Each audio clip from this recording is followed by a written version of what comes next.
ये खबर पारुल यूनिवर्सिटी द्वारा प्रस्तुत की गई है। देश में सोना चांदी के दाम में पिछले एक हफ्ते में बड़ी गिरावट देखने को मिली। सोना करीब 2700 रुपए तक सस्ता हो गया, जबकि चांदी में 8100 रुपए से ज्यादा की बड़ी गिरावट दर्ज की गई। ऐसे में आम खरीदार, निवेशक और ज्वेलरी खरीदने वाले लोग परेशान हैं कि आखिर ये गिरावट क्यों हो रही है। क्या आगे और गिरावट आएगी या फिर यही खरीदारी का सही मौका है? ऐसे में एक्सपर्ट अनुज गुप्ता ने सोने चांदी की गिरावट को लेकर बड़ा बयान दिया है और उन्होंने भविष्य के टारगेट प्राइस को लेकर भी निवेश के तरीके बताए हैं। कारोबारी हफ्ते के आखिरी दिन सोना 1,58,689 रुपए प्रति 10 ग्राम पर क्लोज हुआ था। ऐसे में इसी उतार चढ़ाव को देखते हुए एक्सपर्ट अनुज गुप्ता ने कहा कि मौजूदा हालात को देखते हुए साफ है कि बाजार में डिमांड बहुत कमजोर है। फिलहाल कोई शादियों का सीजन नहीं है और न ही कोई बड़ा त्योहार है। ऊपर से सरकार जो बॉन्ड बेच रही है उससे बॉन्ड यील्ड बढ़ गई है और निवेशकों का रुझान वहां शिफ्ट हो रहा है। इन सब बातों को देखते हुए शॉर्ट टर्म में सोने चांदी में और नरमी आ सकती है। सोना 1,57,000 से 1,55,000 रुपए तक जा सकता है और चांदी 2,65,000 से 2,60,000 तक फिसल सकती है।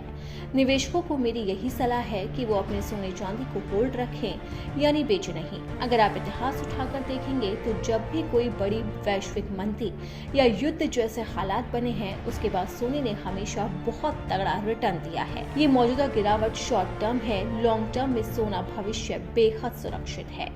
थोड़ा धैर्य रखें, अच्छे रिटर्न जरूर मिलेंगे।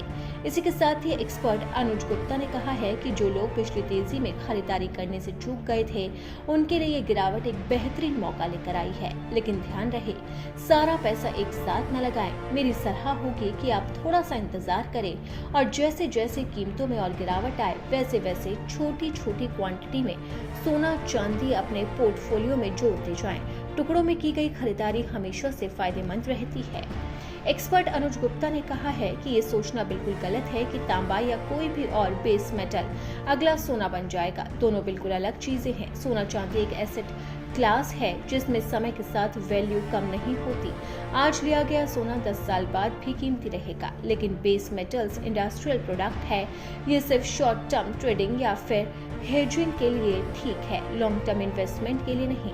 अगर भारत में अभी बेस मेटल के ETF भी उपलब्ध नहीं है, इसलिए आम खरीदार को इनसे दूर रहकर सोने चांदी पर ही भरोसा जताना चाहिए। अगर निवेश करना ही है तो आप शेयर बाजार में मौजूद सभी शेयर्स में निवेश कर सकते हैं। इसी के साथ ही एक्सपर्ट अनुज गुप्ता ने कहा है कि सोने चांदी की कीमतें अमेरिका की वैश्विक स्थिति पर भी निर्भर करती है। जैसे जैसे वैश्विक स्थिति बदलती है, वैसे वैसे सोने चांदी की कीमतों में भी उतार चढ़ाव का दौर देखा जाता है। तो अब एक्सपर्ट साफ तौर पर कह रहे हैं कि ये गिरावट सिर्फ शॉर्ट टर्म के लिए है, यानी कि अब देखना होगा कि आने वाले दिनों में सोना और कितने उतार चढ़ाव दिखाता है।